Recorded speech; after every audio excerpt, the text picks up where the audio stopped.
नमस्कार साथियों, मेरा नाम है आर.के. सिंह। संस्कृति आईएएस यूट्यूब चैनल पे आप सभी का स्वागत है। आज के एपिसोड में हम बात करने वाले हैं अंतरिक्ष की ऊंचाइयों को छूने के बाद जो भारत है वो अब पाताल की गहराइयां भी नापेगा। इसी विषय की चर्चा करने वाले हैं। आखिर ये जो मुद्दा है ये कहाँ से जुड़ता है, तो ये जुड़ता है क्योंकि भारत का एक बड़ा ही महत्वपूर्ण जो मिशन है वो है समुद्रयान। तो उसी की चर्चा करने वाले हैं, क्योंकि इसके बारे में ये कहा जा रहा है कि अंतरिक्ष की जो ऊंचाइयां हैं वो तो भारत तय कर ही रहा है, लेकिन अब पाताल की जो गहराइयां हैं, पाताल के जो राज हैं, उनको भी पता करने के लिए जो मिशन समुद्रयान है वो अब भारत संचालित कर रहा है। तो इसी मिशन की चर्चा करेंगे जो एक नई गाथा लिखने की तैयारी में है। तो समुद्रयान मिशन आखिर है क्या, किस उद्देश्य से कब इसे स्टार्ट किया गया और इसकी कौन सी विशेषताएं हैं, आने वाले समय में इसका महत्व क्या है, किन क्षेत्रों को इससे लाभ प्राप्त हो सकता है, ऐसे कई सारे जो विषय हैं उन पर हम संक्षिप्त और सारगर्भित जानकारी लेंगे। चलिए स्टार्ट करते हैं। अंतरिक्ष की ऊंचाइयों को छूने के बाद अब भारत पाताल के जो राज है उनको भी अब खोजने का प्रयास कर रहा है और ये खास तौर पे चर्चा में भी है। लेकिन चर्चा में आगे बढ़ने से पहले आप सभी के लिए एक महत्वपूर्ण सूचना है। संस्कृति आईएएस के द्वारा संस्कृति आईएएस टीचर्स डे के अवसर पे बड़ा ही महत्वपूर्ण ऑफर संचालित कर रहा है, जिसके तहत जो ऑप्शनल कोर्स हैं जो संस्कृति के द्वारा संचालित किए जा रहे हैं उन पर 50 से लेकर 60% की छूट दी जा रही है। अगर बात करेंगे तो ज्योग्राफी और हिस्ट्री जो ऑप्शनल सब्जेक्ट हैं, इनके जो कोर्स हैं उनमें एडमिशन स्टार्ट है और उन पर महत्वपूर्ण जो छूट है 50 to 60% की छूट। ये 2 से 6 सितंबर के बीच में अगर आप इनमें नामांकन लेते हैं तो इस छूट का भी लाभ प्राप्त कर सकते हैं। खास बात है कि इसके लिए जो डेडलाइन है वो 6 सितंबर 2025 है, यानी इस तारीख तक अगर आप इन कोर्स में नामांकन करवाते हैं तभी आप इस छूट का लाभ प्राप्त कर सकते हैं। इसके अलावा भी अगर कोई जानकारी चाहते हैं तो नीचे दिए गए जो नंबर है 9555124124 पे कॉल करके जानकारी प्राप्त कर सकते हैं। दूसरा तरीका है संस्कृति आईएएस की जो वेबसाइट है वहाँ विजिट करके भी संबंधित जानकारी प्राप्त कर सकते हैं। तो अब हम बात करने वाले हैं जो एक नई गाथा लिखी जा रही है भारत के एक खास कह सकते हैं कि ऐतिहासिक और बहुप्रतीक्षित जो मिशन है समुद्रयान, तो उसके बारे में हम बात कर रहे हैं। और इसके बारे में देखेंगे तो पीआईबी की वेबसाइट पर बाकायदा पृथ्वी विज्ञान जो मंत्रालय है इसके वेबसाइट पे पूरा डिटेल में दिया गया है कि जो समुद्रयान मिशन है इसका जो उद्देश्य है एक संचालित मानव युक्त जो पनडुब्बी विकसित है वो करना है, जो 3 लोगों को समुद्र में 6000 मीटर की गहराई तक ले जा सके, ये बात कही गई है। तो इस तरह की जानकारी यहाँ पर दी गई है। मानव युक्त पनडुब्बी वैज्ञानिक कर्मियों को प्रत्यक्ष हस्तक्षेप के द्वारा अनदेखे जो गहरे समुद्र के राज हैं उनसे परिचित कराएगा। और इसके संदर्भ में खास तौर पे ये कहा गया कि अनुमानित जो समय सीमा है वो 2020-21 से लेकर 2025-26 तक इस अवधि के लिए 5 वर्ष के लिए ये जो पूरा मिशन है ये संचालित किया जा रहा है। पृथ्वी जो विज्ञान मंत्रालय है इसके अंतर्गत जो स्वायत्त संस्थान चेन्नई स्थित जो राष्ट्रीय महासागर प्रौद्योगिकी संस्थान है, इसने गहरे सागर की खोज के लिए ये जो मिशन है इसे खास तौर पे अलग अलग स्तरों पे संचालित करने की जो प्रयास है उसे कर रहा है। और इस कारण से देखें तो ये मिशन बड़ा ही चर्चा में है, क्योंकि समंदर की देखें तो 6000 मीटर की गहराई में आप समझ सकते हैं कितनी गहराई होती है। तो लगभग 6000 मीटर की गहराई और भी समंदर की बात हो रही है। वहाँ पर खास एक पनडुब्बी है जिसे डिजाइन एक तरह से किया जा रहा है, जिसका नाम मत्स्य 6000 रखा गया है। और ये इस समय चर्चा में भारत का जो समुद्रयान मिशन है इसके बारे में, चूंकि इसकी जो डेडलाइन है जो एक टाइम बाउंडेशन है वो 2020-21 से लेकर 2025-26 है, लेकिन ये कहा जा रहा है कि इस मिशन के तहत 2027 तक जो मानव है वो सागर के गहरे क्षेत्र में आसानी से अन्वेषण के लिए इस मिशन के तहत जा सकता है। भारत के जो भी समुद्रयान मिशन है उसका जो लक्ष्य है 2027 तक 6000 मीटर की जो गहराई है उस गहराई के जल में जल यात्रियों को भेजना है, जो एक अस्थाई नीली जो इकोनॉमी है, ब्लू जो इकोनॉमी है, उसके लिए पनडुब्बियों के विकास और खनन तकनीक के साथ ही जो महासागर से जुड़े हुए जो अनुसंधान है उसके लिए ये मिशन काफ़ी मायने रखता है। थोड़ा सा बात करेंगे क्योंकि जैसे जैसे हम आकाश की ऊंचाइयों को छू रहे हैं वहाँ एस्ट्रोनॉट्स हमारे पहुँच रहे हैं। तो अब क्या है कि जल की गहराई में भी एक्वानस्ट एक बार नट्स जो है उन्हें भेजने की जो तैयारी है वो भारत ने कर ली है। भारत ने कमर कस लिया है कि अब तक अपने जो एस्ट्रोनट्स हैं उनका जो नाम है वो तो बहुत हो चुका है। हाल ही में देखें तो शुभांशु जो शुक्ला है वो भारत के वो स्पेस स्टेशन, अंतरिक्ष जो स्पेस स्टेशन है वहाँ गए थे, वहाँ से होकर सफलतापूर्वक वो वापस भी भारत आ चुके हैं, जो मिशन गगनयान की तैयारी में बड़ा ही महत्वपूर्ण रोल निभा सकते हैं। और अब जो एस्ट्रोनट्स हैं उनके बाद भारत में एक्वा जो नट्स है उनकी भी चर्चा होने वाली है, क्योंकि 2027 तक जो समुद्रयान कह सकते हैं कि जो एक बहुप्रतीक्षित जो मिशन है ये पूरा होने का जो टारगेट है वो भारत सरकार ने रखा है। अगस्त के महीने की शुरुआत में ही भारत के दो जो एक्वा नट्स हैं उन्होंने फ्रांस के जहाज और जो भी नौटिल है उसमें सवार होकर अटलांटिक जो ओशियन वाला क्षेत्र है उस महासागर में हजारों मीटर की जो यात्रा है वो तय की है। भारत का टारगेट यही है कि 2027 तक कैसे भी क्या किया जाए कि सागर की लगभग 6000 की मीटर की गहराई में क्या किए जाए कि अपने जो अन्वेषण है उसके लिए जो हमारे लोग हैं वो जा सकें। और इसके लिए भारत के इस मिशन में कमांडर रिटायर हैं जतिंदर पाल सिंह, उन्हें क्या है कि इसके लिए खास तौर पे तैयार किया जा रहा है। और ये समुद्र मंथन जो हो रहा है भारत को कई सारे उपहार रत्न दे सकता है और दुनिया में एक नए मुकाम पर भी पहुंचा सकता है, पहुंचाने का काम भी कर सकता है। और समुद्र की जो गहराइयाँ हैं उनमें कई सारे ऐसे राज छुपे हैं जो आज भी कह सकते हैं कि एक तरह से वो राज ही बने हैं, तो उन पर से जो पर्दा है वो भी ये हटा सकता है। अगर थोड़ा सा मिशन के बारे में और हम कुछ महत्वपूर्ण बातों की चर्चा करें तो जो समुद्रयान जो प्रोजेक्ट है ये भारत का पहला मानव युक्त कह सकते हैं कि एक सागरी मिशन है, एक समुद्री मिशन है। इसका जो मिशन है, इस मिशन का जो मकसद है वो यही है कि गहरे सागरी क्षेत्र है, गहरे समुद्र में जो संसाधन है, जो रिसोर्स हैं, जो इस तरह के जैव विविधता वाले जो क्षेत्र हैं उन पर भारत रिसर्च कर पाए, अनुसंधान कर पाए। साथ ही ये भी इसमें कहा जा रहा है कि इस मिशन में जो सबमर्सिबल का उपयोग किया जा रहा है, जो एक्सप्लोरेशन के लिए काफ़ी महत्वपूर्ण माना जा रहा है। इससे क्या होगा कि जो इकोलॉजी है, जो पारिस्थितिकी है, उस पारिस्थितिकी तंत्र को न्यूनतम या शून्य क्षति पहुंचेगा। इस मिशन के तहत देखें तो एक मानव युक्त जो पनडुब्बी है ये 3 लोगों को क्या कर सकती है, इसमें 3 पर्सन को सागर के गहरे क्षेत्र में लगभग 6 किलोमीटर, जिसे 6000 मीटर कहा जा रहा है, उस गहराई में इससे भेजा जाएगा। और इस मिशन पर चेन्नई का जो राष्ट्रीय महासागर जो प्रौद्योगिकी संस्थान है जो खास तौर पे इस पर काम कर रहा है, जिस वाहन को इस मिशन के लिए तैयार किया जा रहा है उसे मत्स्य 6000 नाम दिया गया है। तो इस तरह से इसके बारे में बेसिक जानकारी हो सकती है। ये जो समुद्रयान परियोजना है इसके हिस्से के रूप में देखें तो वाहन जल्दी क्या है अब तैयार हो जाएगा। और 2 भारतीय जो जल यात्री हैं जिसके बारे में हमने बताया कि जल यात्री कमांडर जतिंदर पाल सिंह हैं और आर रमेश हैं, वो कहीं ना कहीं खास तौर पे इसकी एक तरह से देखें तो यात्रा करेंगे। और प्रारंभिक मिशन के तौर पे भारत की जो महत्वाकांक्षी समुद्रयान जो प्रोजेक्ट है, जो परियोजना है, उसके लिए अब जो लक्ष्य है 2027 तक 3 मनुष्यों को क्या करना है कि 6 किलोमीटर की गहराई में भेजना है। ये अनुभव ठीक उसी तरह से है जैसे एक्सियोमो जो 4 है गगनयान को एक तरह से सपोर्ट दे रहा है। तो भारत के गहरे सागरी क्षेत्र में अन्वेषण से जुड़ी हुई जो क्षमताएं हैं, जो कुशलता है, उसको आगे बढ़ाने में ये जो प्रोजेक्ट है ये एक अंतर्दृष्टि प्रदान कर सकता है। भारत जो स्पेस सेक्टर है उसमें लगातार काम कर रहा है और अब मिशन गगनयान से अंतरिक्ष की जो ऊंचाइयां छूने की बात थी वो भारत कहीं ना कहीं एक तरह से प्राप्त करने की राह पर आगे बढ़ चुका है। ठीक इसी तरह से अब भारत समंदर की गहराइयां नापने के लिए देखें तो उसकी जो शुरुआत है वो समुद्रयान मिशन के तौर पे कर चुका है।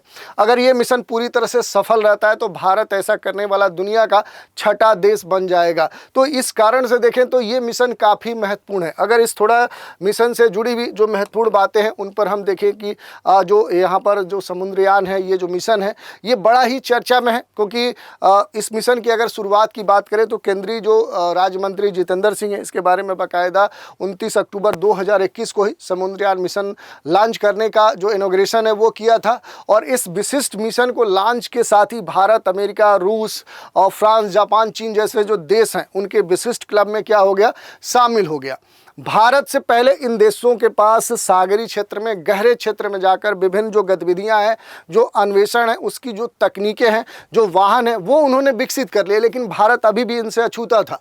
समुद्रयान मिशन जो लगभग 6000 करोड़ से एक बड़ा कह सकते हैं कि जो फंड है, उसके साथ गहरे महासागर से जुड़ा हुआ एक मिशन का ये भाग है। डीप ओशन मिशन पर पृथ्वी विज्ञान मंत्रालय जो है, उसके प्रस्ताव आर्थिक मामलों के कैबिनेट समिति के द्वारा 2021 में ही अप्रूवल दे दिए गए थे। राष्ट्रीय महासागर जो प्रौद्योगिकी संस्थान है, वो खासतौर पे उसके साथ ही पृथ्वी विज्ञान जो मंत्रालय है, वो मिलकर स्वदेशी रूप से मानव युक्त जो मत्स्य 6000 जो वाहन है, उसे विकसित कर रहा है। तो ये जो वाहन है बड़ा ही चर्चा में है। इससे जुड़ी हुई जो बातें हैं उसको हम देख सकते हैं। और समुद्रयान जो मिशन है, ये भारत के डीप ओशन मिशन के तहत संचालित है। और इस पर जो देखें मत्स्य जो 6000 है, इस वाहन को बनाने के पीछे पूरा जो प्रयास है वो किया जा रहा है। अगर बात करें कि ये जो मिशन है, समुद्रयान जो प्रोजेक्ट है, इसका उद्देश्य क्या है, तो ये पहले हम जान चुके हैं कि सरकार जो है, जिसे 2021 में इसका इनॉग्रेशन किया था, इस मिशन का जो मूल मकसद है कि जो विभिन्न संसाधन है सागरीय क्षेत्र में, उनका पता लगाया जाए, उनके इस्तेमाल कैसे हो सकते हैं, इस पर काम किया जाए। इससे भारत की जो ब्लू इकोनॉमी है, जो नीली कह सकते हैं कि जो अर्थव्यवस्था है, उसके संदर्भ में एक खास तौर पे जो सपोर्ट है, जो प्रोत्साहन है, वो प्राप्त हो सके। और गहरे समंदर में जो माइनिंग है, पानी के अंदर चलने वाली जो व्हीकल्स हैं, रोबोटिक्स जो टेक्नोलॉजी है, उसे भारत विकसित कर सके। इसके साथ ही मैग्नीज, कोबाल्ट, कापर जैसे निकल, इस तरह के जो तत्व हैं, उनका जो निष्कर्षण है, जो निकालने की प्रक्रिया है, वो भी भारत प्राप्त कर सके। समुद्र की जो जैव विविधता है, उसकी खोज, उसके संरक्षण और उससे जुड़ी हुई जो तकनीक है, जो कौशल है, उसमें भारत क्या हो सके, पारंगत हो सके। यहाँ के इकोसिस्टम को समझने की जो कोशिश है, उसे प्राप्त करना चाहता है भारत। यही नहीं, समंदर के 6000 मीटर की गहराई को मापने के लिए जो एक खास पनडुब्बी डिजाइन की जा रही है, उस पर भारत बड़े स्तर पे काम करा, जिसका जो नाम पहले हमने बताया मत्स्य 6000 नाम दिया गया है। तो इसमें बेसिक तौर पे देखिए, ये कहा जा रहा है कि 3 लोग इसमें समा सकते हैं। और ये जो 3 लोग हैं, 12 घंटे के मिशन के लिए पूरी तरह से ये जो परियोजना है, ये जो वाहन है, ये डिजाइन किया गया है। इमरजेंसी में इसे लगभग 96 आवर्स तक क्या किया जा सकता है, रेगुलेट किया जा सकता है। तो इस तरह से इसके बारे में बेसिक जो जानकारी है वो हमने देख ली। भारत के मिशन का जो उद्देश्य था वो तो हमने देखा। इसके साथ ही अगर हम बात करेंगे तो 1-2 चीज़ें और हैं, जैसे कुछ बड़े जो लक्ष्य हैं या जो निर्माण है वो इसके तहत शामिल है। जैसे एक महासागर जलवायु जो परिवर्तन सलाहकार सेवा है, उस पर खास तौर पे ध्यान दिया जा रहा है। गहरे सागरीय क्षेत्र में जो बायोडाइवर्सिटी है, उसकी खोज और संरक्षण पे ध्यान दिया जा रहा है। खनिज जो भंडारण है, उनका जो सर्वे है वो किया जाएगा। महासागर जो ऊर्जा है, ताज़ा जो फ्रेश वाटर है, वो प्राप्त करने के लिए जो प्रौद्योगिकी है, उसके लिए इनोवेशन करने का भी प्रयास किया जाएगा। इसके अतिरिक्त ये जो मिशन है, ये जीव विज्ञान, इंजीनियरिंग, अनुसंधान के जो अलग अलग जुड़े हुए इंडस्ट्रियल जो एप्लीकेशन है, उनको बढ़ावा देने के लिए एक उन्नत समुद्री कह सकते हैं स्टेशन स्थापित करेगा, जिससे भारत की जो नीली अर्थव्यवस्था है उसे एक सपोर्ट मिलेगा। राष्ट्रीय जो महासागरीय प्रौद्योगिकी संस्थान है, जो NIOT है, वो मानव युक्त जो पनडुब्बी है, उसके विकास को नेतृत्व करने वाली सबसे महत्वपूर्ण नोडल एजेंसी मानी गई है। और इस कारण से देखें तो ये जो मिशन है, इसका बड़ा ही महत्वपूर्ण कह सकते हैं कि महत्व है। समुद्रयान जो मिशन है, इससे न केवल भारत की जो वैज्ञानिक क्षमता है वो बढ़ेगी, बल्कि भारत के संदर्भ में ये एक बड़ा अचीवमेंट भी होगा, उपलब्धि होगी। और ये भारत का जो राष्ट्रीय सम्मान है, उस राष्ट्रीय सम्मान के निर्माण में कह सकते हैं कि एक महत्वपूर्ण जो भूमिका है वो भी निभाएगा। समुद्रयान मिशन की जो सफलता है, इस सफलता से भारत गहरे सागरीय और संसाधनों की खोज में विकसित देशों की श्रेणी में शामिल हो जाएगा। जैसा कि हमने बताया कि दुनिया के कुछ ही देश इस क्लब में शामिल है और उस श्रेणी में भारत शामिल हो जाएगा। और विकसित देश पहले से कई सारे जो समुद्री मिशन है उनको संचालित कर चुके हैं, तो उन्हीं के क्रम में अब भारत भी अपना पहला जो विकासशील देशों का जो मिशन है वो संचालित कर रहा है। और समुद्र के इतने बड़े मिशन को अंजाम देने का जो लक्ष्य है वो भारत ने यहाँ पर रखा है। और इसके संदर्भ में इसकी जो पूरी तैयारियां हैं वो 2026 तक हैं। और ये कहा जा रहा है कि 2027 तक जो मानव है वो इस वाहन से सागर के लगभग 6 किलोमीटर गहराई तक पहुंच जाएगा। सबसे बड़ा जो चैलेंज है इस मिशन के सामने वो है दबाव को झेलने के लिए, यानी जो प्रेशर होता है। क्योंकि अगर इतनी गहराई में अगर आप जा रहे हैं 6000 मीटर, 6 किलोमीटर जो गहराई है सागरीय क्षेत्र में, तो वहां पर जो जल दबाव होगा वो काफी अधिक होगा। और इतने गहराई में उस जल दबाव को झेलने के लिए कोई तकनीक होनी चाहिए, कोई इस तरह का इंस्ट्रूमेंट या इस तरह का कोई तरीका होना चाहिए, ये प्राप्त करना सबसे महत्वपूर्ण यहाँ पर चैलेंज है। यानी ऐसे स्तर पर देखें तो लाइफ को बचाने के लिए कि जो लोग इतनी गहराई में जाएंगे उनका जीवन कैसे बचेगा, तो इसके लिए एक लाइफ सपोर्ट होना सबसे महत्वपूर्ण है। और उस लाइफ सपोर्ट को डिजाइन करना, उसे निर्मित करना, उसके लिए जो तकनीक है वो विकसित करना भारत के लिए सबसे बड़ा चैलेंज देखने को मिल रहा है। और इतनी गहराई में एक दूसरा जो चैलेंज है कि आखिर यहां बातचीत करने के स्तर पे कि जो लोग जाएंगे उनसे जो बाकी टीम है कैसे संपर्क करेगी, ये भी एक बड़ा चैलेंज है। जो कम्युनिकेशन है वो बड़ा महत्वपूर्ण है, क्योंकि इतनी गहराई में कम्युनिकेशन को जनरेट करना सबसे बड़ा चैलेंज होगा। इसके अलावा अगर आप देखेंगे तो एक दो चीजें और हैं, जैसे ब्लू जो इकोनॉमी होती है उस इकोनॉमी को कहीं ना कहीं ध्यान में रखते हुए ये जो समुद्रयान मिशन है ये संचालित किया जा रहा है, जो कि गहरे सागरी क्षेत्र में क्या करेगा, बहुत सारी जो खोजें हैं, अन्वेषण है, जो रिसर्च है वो करेगा। और भारत का यही प्रयास है कि भारत आने वाले समय में जो, चूंकि आप देखेंगे भारत की जो पूरा कोस्टल लाइन है वो एक बड़ी तटरेखा है, और इस तटरेखा को साधने के लिए यहाँ पर बहुत सारे रिसोर्स हैं या इस तरह के जो बहुत सारे संसाधन हैं उसको ध्यान में रखते हुए भारत के विकास के लिए इस पूरे तटीय क्षेत्र को उपयोग में लाने के लिए जो ब्लू इकोनॉमी है उस ब्लू इकोनॉमी को स्ट्रेटजिक स्तर पर रखते हुए ये जो समुद्रयान प्रोजेक्ट है उसे भारत क्या कर रहा है, संचालित कर रहा है। यही नहीं, गहरे सागरी क्षेत्र में अभी भी बड़े पैमाने पर भारत के संदर्भ में देखें तो दुनिया के विभिन्न देशों की तुलना में भारत अभी भी बड़े ही सीमित स्तर पर रिसर्च, शोध या अन्वेषण किया है। जबकि भारत के सामने देखें तो बड़ा एक रिसर्च हो सकता है, क्योंकि भारत का जो पूरा क्षेत्र है आप देख सकते हैं तीन तरफ से भारत जल से घिरा हुआ है, कोस्टल लाइन अधिक है। इस कारण से देखें तो चाहे वो रिसोर्स के स्तर पे देखें, फ्यूल के स्तर पे देखें, बायोडाइवर्सिटी के स्तर पे देखें तो भारत के पास एक विशाल भंडार है। और उसको खास बात पे शोधन के लिए, उसका इस्तेमाल के लिए भारत को क्या करना होगा, तो एक वैज्ञानिक स्तर पे जो शोध है उसको बढ़ावा देना होगा। और इसी कारण से देखें तो ब्लू इकोनॉमी के लिए ये जो मिशन है ये खास माना जा रहा है। गहरे सागरी क्षेत्र की अगर बात करें, समुद्र क्षेत्र में जो अंदर जाने की बात है, ये कहा जा रहा है क्योंकि भारत, अभी आप देखेंगे कि भारत के जो शुभांशु शुक्ला है वो कहाँ पहुंच गए, वो अंतरिक्ष में पहुंच गए। तो ये कहा जा रहा है कि भारत एक तरफ से देखें तो अंतरिक्ष में छलांग लगा रहा है, और अब उसी स्तर पे भारत का जो विकास है, भारत का जो एक दृष्टिकोण है, अब वो क्या है, पाताल जो दुनिया है, एक तरह से कह सकते हैं पाताल का जो क्षेत्र है उसकी खोज पर अब काम करने जा रहा है, जिसके लिए भारत ने समुद्रयान जो मिशन है उसे प्रोजेक्ट किया है, जिसका एक तरह से टारगेट रखा गया 2025 से 26 तक, और ओवरऑल ये माना जा रहा है कि 2027 तक पूरा जो प्रोजेक्ट है उसके तहत जो इसके लिए लाइफ सपोर्ट वाला जो यान है वो बनकर तैयार हो जाएगा, जो लगभग 6 किलोमीटर की गहराई में भारत के जो लोग हैं, जो रिसर्च टीम है, उसके जो वैज्ञानिक हैं, उनको इतनी गहराई में ले जाएगा। और जिस दिन ये सफल हो गया भारत अपने इस अभियान में, तो भारत दुनिया के उन देशों के क्लब में शामिल हो जाएगा जिसमें संयुक्त राज्य अमेरिका, चीन, रूस, फ्रांस, जापान जैसे जो देश हैं जो अब इस तरह के जो अन्वेषण है, जो रिसर्च है वो कर रहे हैं। तो उस स्तर पे क्या होगा कि भारत इनके क्लब में शामिल हो जाएगा और आने वाले समय में अपने विकास के लिए जो भी अन्वेषण है उनको करने में सक्षम हो जाएगा। अब देखने वाली बात है कि भारत का ये जो प्रोजेक्ट है समुद्रयान मिशन, ये कब तक पूरी तरह से 2027 तक समय पर क्या पूरी तरह से सफल हो पाता है। अगर होता है तो कब तक इसके परिणाम देखने को मिलेंगे, और अगर नहीं होता है तो इसके पीछे अंतर्निहित कारण कौन है। हम तो आशा यही करते हैं कि 2027 में हम सागरी क्षेत्र में 6 किलोमीटर अंदर तक पहुंच जाएंगे और दुनिया के उन देशों के क्लब में शामिल हो जाएंगे जो इस तरह का कारनामा करते हुए आज विकास की प्रगति पे आगे बढ़ रहे हैं। तो इस तरह से आज हमने देख लिया कि समुद्रयान प्रोजेक्ट है क्या, और इससे जुड़ी हुई जितनी भी महत्वपूर्ण बातें हैं उन पर हमने चर्चा की। तो आज के एपिसोड में इतना ही। आप सभी हमारे साथ बने रहें, इसके लिए धन्यवाद।